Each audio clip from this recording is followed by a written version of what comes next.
Setiap orang bisa saja mengalami masa-masa gelap di dalam hidupnya.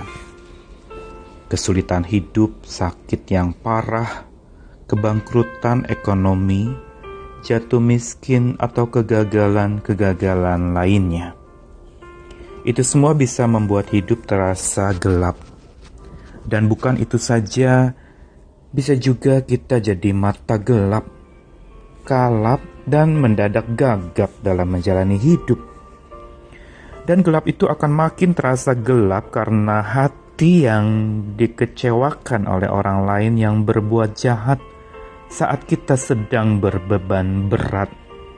Orang yang membuat kita menjadi marah dan jengkel, mungkin ia melukai kita, menipu, menyebabkan konflik, atau perampas yang paling ganas atas kedamaian kita.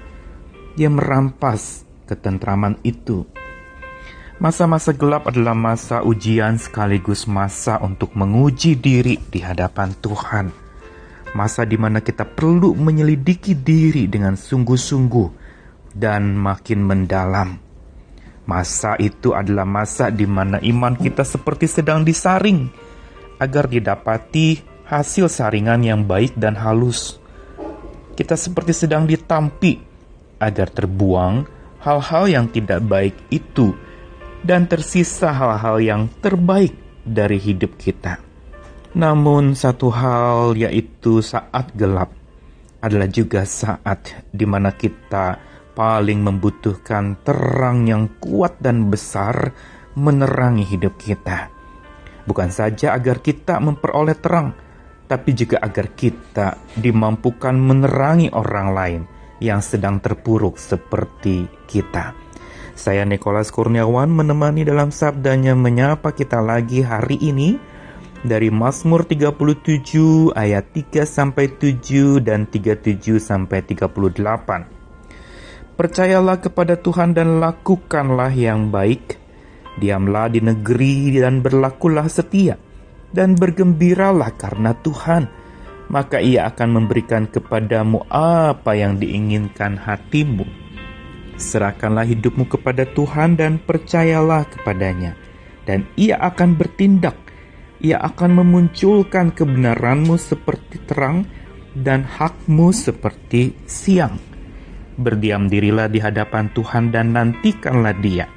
Jangan marah karena orang yang berhasil dalam hidupnya, karena orang yang melakukan tipu daya. Perhatikanlah orang yang tulus dan lihatlah pada orang jujur, sebab pada orang yang suka damai akan ada masa depan. Tapi para pendurhaka akan dibinasakan bersama-sama, dan masa depan orang-orang fasik akan dilenyapkan. Mazmur 37 adalah tulisan dari seorang yang sepertinya sudah berpengalaman di dalam hidupnya. Dan ia berbagi pengalamannya kepada generasi selanjutnya.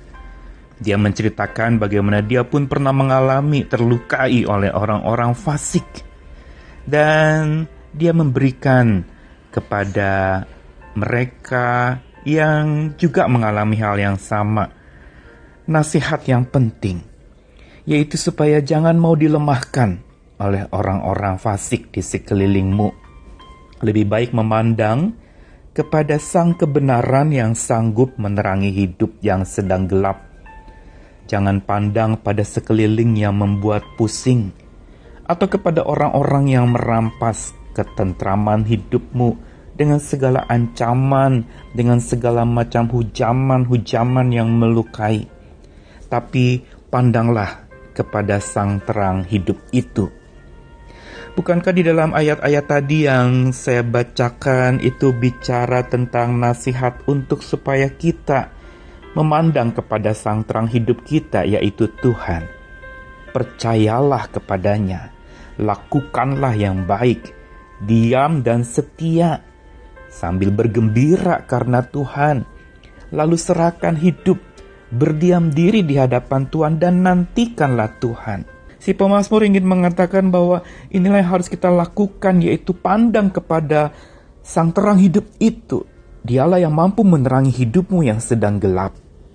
Dan belajarlah juga, yang kedua pemazmur mengatakan, dari orang-orang tulus, jujur, dan cinta damai.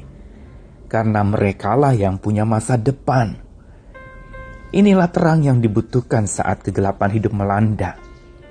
Lihat kepada Sang Maha Baik, Sang Sumber kebenaran hidup kita, dan juga belajar dari orang-orang yang tulus, jujur, dan cinta damai, bukan dari orang-orang fasik yang melukai. Terang kebenaran Tuhan mampu mengusir kelabu kepalsuan yang ada, yang diberikan oleh orang-orang yang berbuat jahat pada saat di mana kita sedang berbeban berat. Orang yang hidup dalam kelabu kepalsuan pandai mengelabui dan menyesatkan orang. Tetapi orang yang hidup dalam terang kebenaran, ia pandai menerangi sesamanya dan menyelamatkan mereka yang butuh kasih Tuhan. Tuhan akan memunculkan kebenaran itu seperti terang. Ayat sabda Tuhan hari ini katakan, dan hakmu seperti siang. Inilah janji Tuhan. Sebagaimana dalam Mazmur 23, dalam lembah kelam aku tidak takut bahaya, sebab Engkau besertaku. Gada dan tongkatmu menghibur aku. Terang yang paling kita butuhkan saat di lembah kelam adalah Sang Gembala baik yang memberi tentram. Lewat terang kebenarannya, kita dimampukan untuk berjalan dalam terang kasih-Nya, dan juga dimampukan untuk menerangi sesama kita yang juga ada di dalam kelamnya hidup mereka, serta menyelamatkan mereka dari gelapnya hati dan jiwa yang sedang ditutupi oleh beban masalah hidup yang seringkali membutakan mata mereka.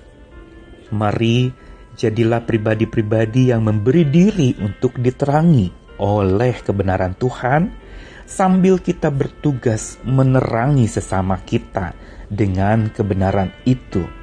Serahkan hidup kepada Tuhan dan percayalah kepadanya. Ia pasti akan bertindak. Selamat menjalani hari ini. Jangan takut, bersama dengan Sang Terang kebenaran itu, kita akan ada di jalan yang terang dan menerangi sesama kita. Terang kasih-Nya menyertai kita sekalian setiap saat. Selamat hari ini, selamat menjalani segala aktivitasmu. Amin.